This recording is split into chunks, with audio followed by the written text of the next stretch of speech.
Assalamualaikum warahmatullahi wabarakatuh dan salam sejahtera.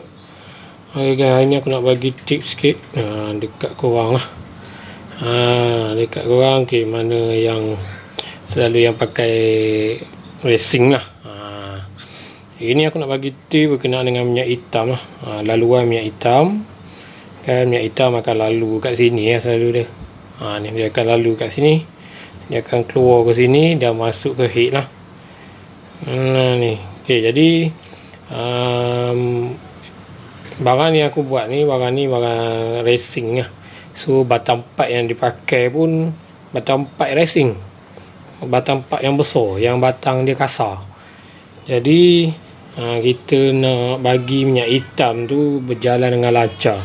Cuba korang tengok, nampak tak ada kesan tu, bahagian-bahagian lubang tu dia ada kesan rapat dengan batang pipe, nampak tak? Ni lah salah satu punca minyak hitam slow naik dekat head. Punca korang jam lah, makan cam, rokat botak, semua benda ni ni lah kan. Kini punca dia. So macam mana nak buat? Senang sangat kan. Macam ni. Selalunya bahagian sini aku akan buang dia, potting macam ni guys. Potting macam ni, bagi dia condong. Condong macam ni. So minyak hitam akan naik sini. Dia tak ada pressure dekat sini. Nampak tak? Dia straight line sini. Dia straight ni dia jadi macam ketat. Slow. Pressure dia slow. So kalau kita buat serong kat sini, dia akan lebih lancar.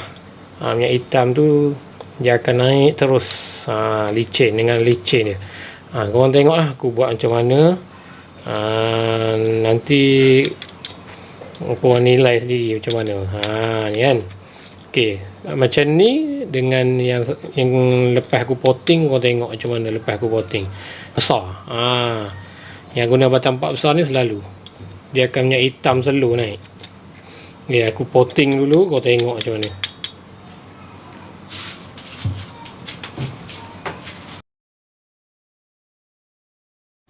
Okay, jom kita potting lah.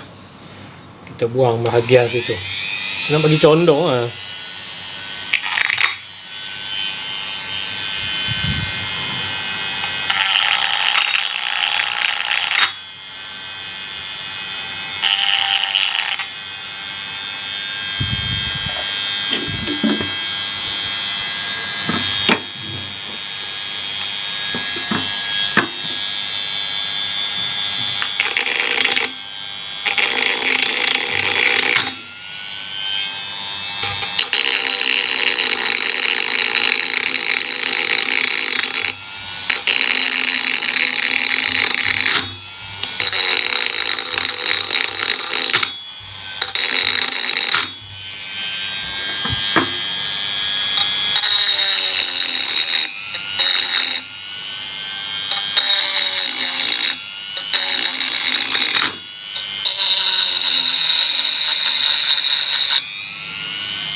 Okay kan.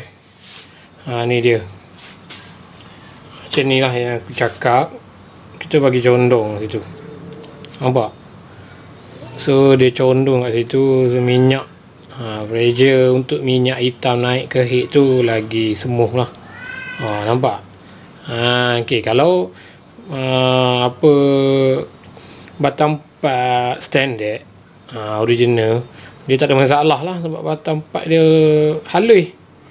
Ini batang part racing, kita kena buat macam ni lah sebab dia ketat, dia fit gila dekat sini kan, dekat kawasan ni. Jadi minyak hitam nak naik tu dengan cara memaksa lah. So ini kita bagi dia jalan, kita bagi jalan kat dia, bagi dia smooth lah perjalanan dia. Bagi dia naik dengan relax, dengan senang. So minyak hitam tak ada masalah lah. Pressure dia makin laju, ringan, masuk ke head.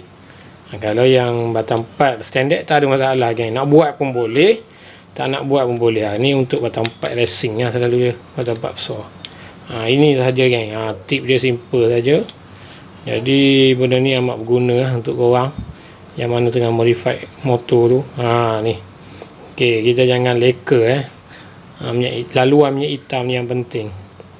Kalau tak nak rem jam, buatlah macam ni, insyaAllah benda ni berguna, berhasil. Okay kan, terima kasih. Assalamualaikum, bye bye.